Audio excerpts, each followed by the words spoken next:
Good evening and welcome to all of you.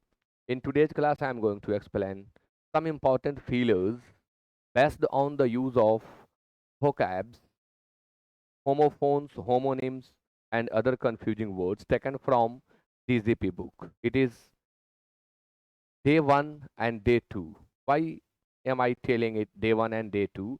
Some of the questions of day 1 are remaining, and after that, I'll start day 2. Day one में कुछ questions बच गए थे, class disturb हुआ था, तो पहले उन्हें कंप्लीट करके फिर मैं डे टू शुरू करूंगा। ये क्वेश्चंस हो चुके हैं 20। 20 नंबर क्वेश्चन के समय दिक्कत आई थी, 19 तो ठीक था। हाँ, question number 20, all his remarks were meant to dash the reputation and honor enjoyed by the minister। उसने जो भी टिप्पणी की उसका उद्देश्य था, टिप्पणी का मतलब था मिनिस्टर के द्वारा एंजॉय किए जा रहे रेप्यूटेशन और ऑनर को डैश करने की। तो शब्द है एरोगेट। एरोगेट मीन्स होता है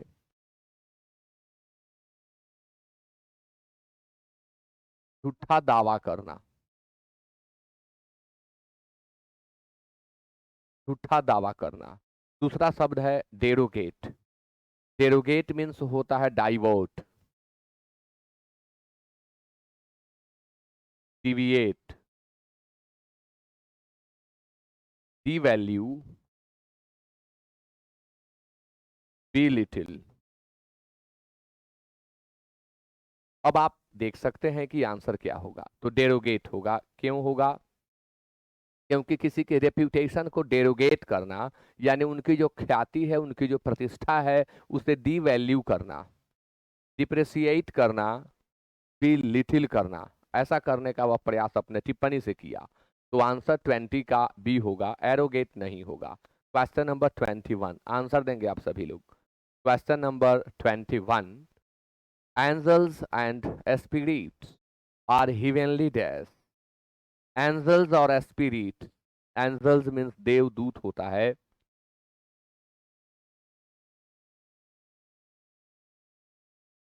स्पिरिट्स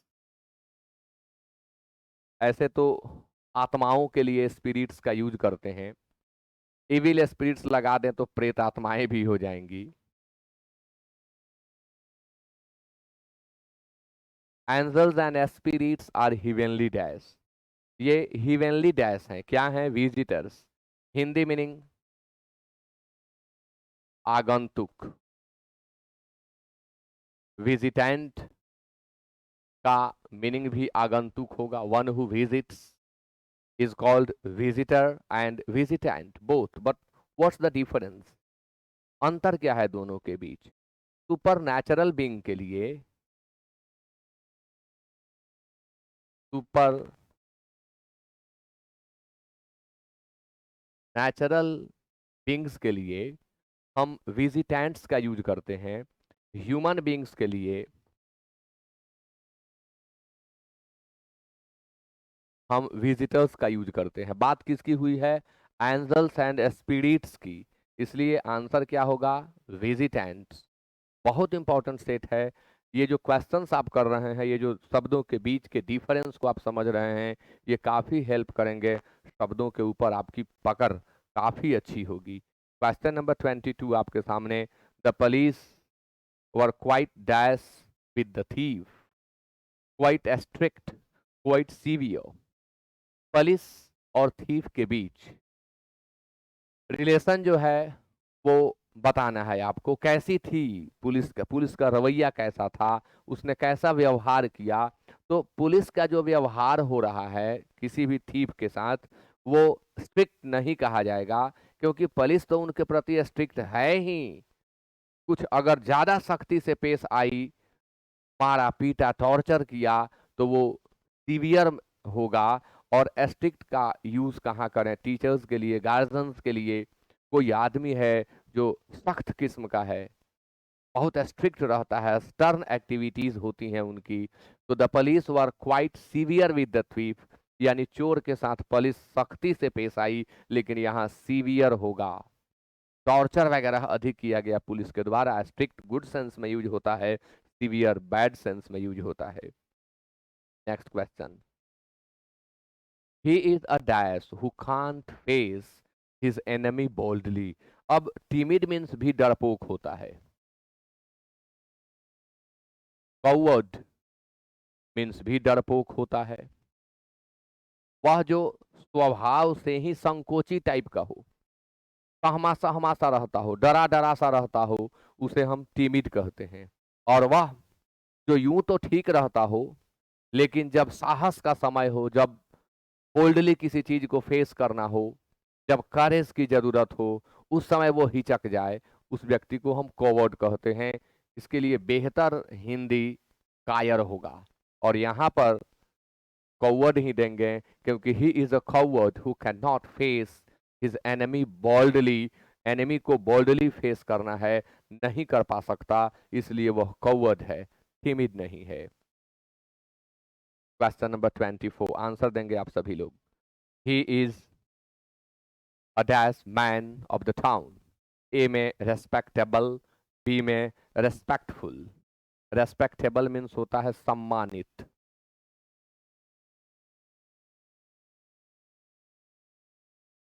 रेस्पेक्टफुल मीन्स होता है सम्मान युक्त।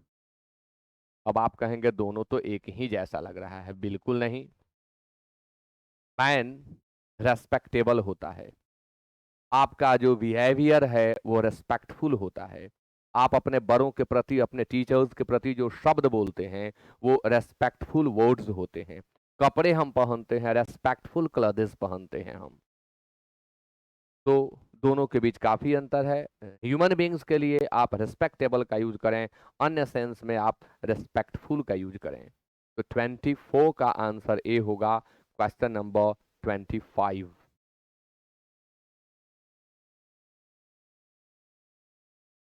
This wound requires dash every alternate day. Every alternate day, wound how को क्या करेंगे हम, हर अल्टरनेट डे। अल्टरनेट डे क्या करते हैं, उसको रीड्रेस करते हैं या रीड्रेसिंग करते हैं, तो रीड्रेसिंग होगा। यानी रीड्रेसिंग का मतलब होगा मरहम पट्टी, और रीड्रेस मीन्स होता है सुधारना, करेक्ट करना। कोई चीज गलत हो गया, उसमें बदलाव लाना, सुधारना, करेक्ट करना, ये रीड्रेस है। कई जगह रीड्रेस मीन्स क्षतिपूर्ति करना भी होता है, और रीड्रेसिंग मरहम पट्टी इत्यादि जो होती है। तो यहाँ 25 का आंसर ए होगा। क्वेश्चन नंबर 26 आपके सामने। Dash arrangements were made for the marriage reception.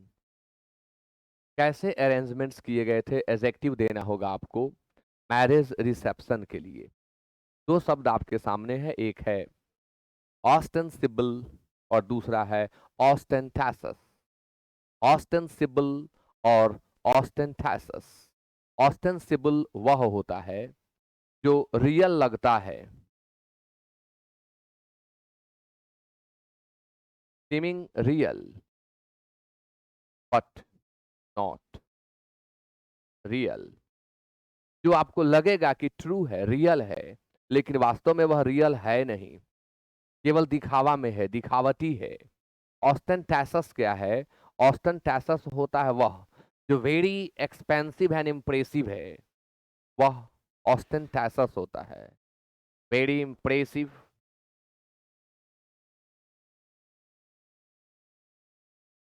And expensive,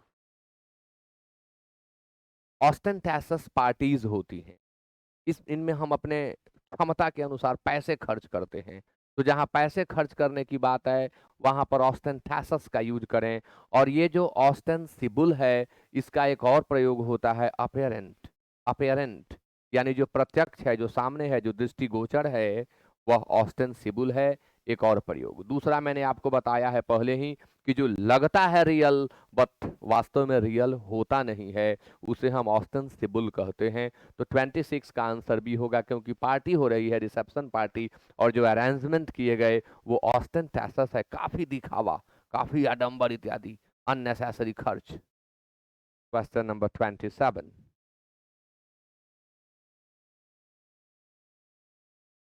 Question number 27. Life around us is so corrupt that dash men are becoming rare. हमारे जीवन के इर्द गिर्द इतना करप्शन है, इतनी अधिक भ्रष्टाचार है, इतने लोग भ्रष्ट हैं कि dash men are becoming rare. कैसे लोग रेयर हो रहे हैं, किस तरह के लोग? जहां हर जगह भ्रष्टाचार ही भ्रष्टाचार है, वहां जो लोग होंगे वो कैसे लोग होंगे जो अब रेयर हो रहे हैं, दुर्लभ हो रहे हैं, संख्या उनकी घटती जा रही है। ऑनररी मीन्स होता है विदाउट हैविंग पेमेंट, अवैतनिक। अवैतनिक बिना पेमेंट के, और ऑनरेबल सम्माननीय,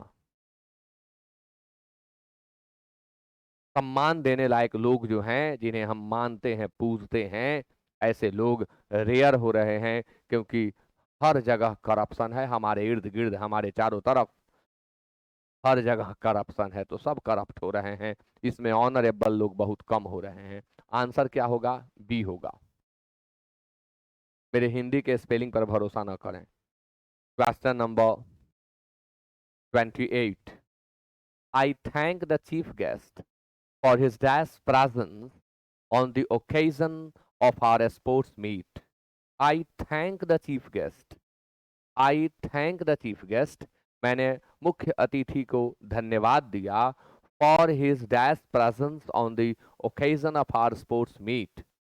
हमारे स्पोर्ट्स मीट के मौके पर उनकी डैश उपस्थिति के लिए मैंने उन्हें धन्यवाद दिया। कैसी उपस्थिति? ग्रेसस का हिंदी होता है कृपालु। ग्रेसस का हिंदी उदार भी होता है।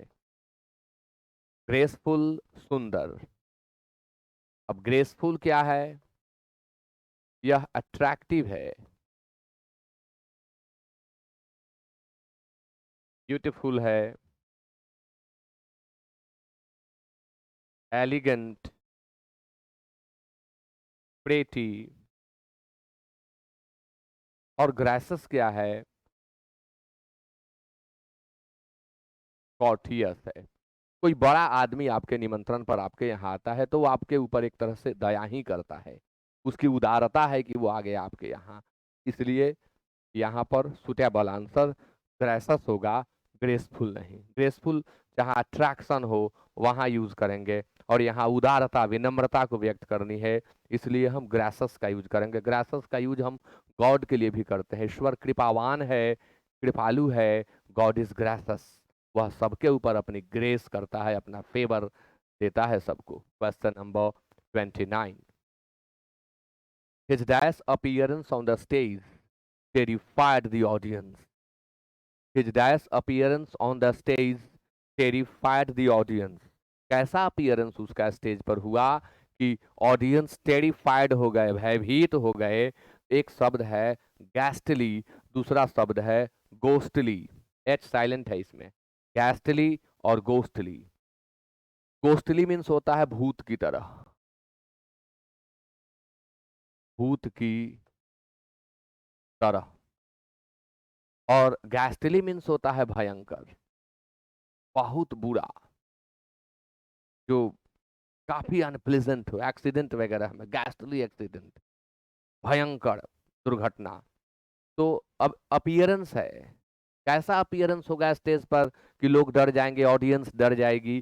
तो कॉस्टली होगा, भूत की तरह कोई अगर बना करके पहुंचे तो ऑडियंस डरेगी। गैस्टली यहाँ सूट नहीं करेगा। गैस्टली का यूज भयंकर के अर्थ में करते हैं, वेरी शॉकिंग के अर्थ में करते हैं। गैस्टली का सिनोनिम शॉकिंग होता है।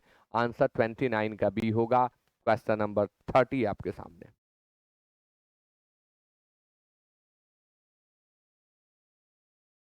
He took the dose of medicine in one dash.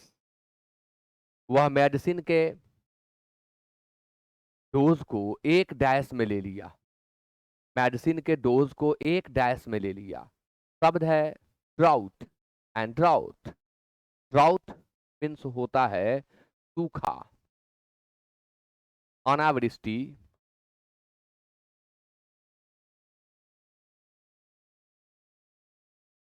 और ड्राउट मीन्स होता है घूंट।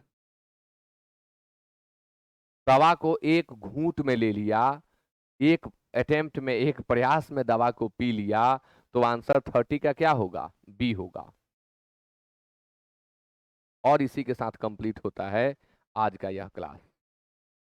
Thank you so much to each one of you for being with me till the end of the class. Class आज बहुत short चला क्योंकि remaining questions को जो पिछले क्लास में नेटवर्क प्रॉब्लम के कारण क्लास डिस्टर्ब हुआ था, नहीं चल पाया था, हैम्पर हुआ था, सिर्फ उन्हीं क्वेश्चंस को मैंने एक्सप्लेन किया। अगले क्लास में स्टेट 2 इज का मैं एक्सप्लेन करूंगा। बोला था कि 1 और 2 दोनों कर दूंगा, लेकिन देख रहा हूँ कि वीडियो लंबा हो जाएगा, और लंबे वीडियोस तो काफ़ी बोरिंग हो जाते हैं, ऐसे ही लोग लाइक नहीं कर रहे हैं, बहुत सारे लोग जुड़ते नहीं हैं। तो फिर अगले क्लास में कुछ और इंपॉर्टेंट क्वेश्चंस आपको बताऊंगा। With that, it is over. Good night.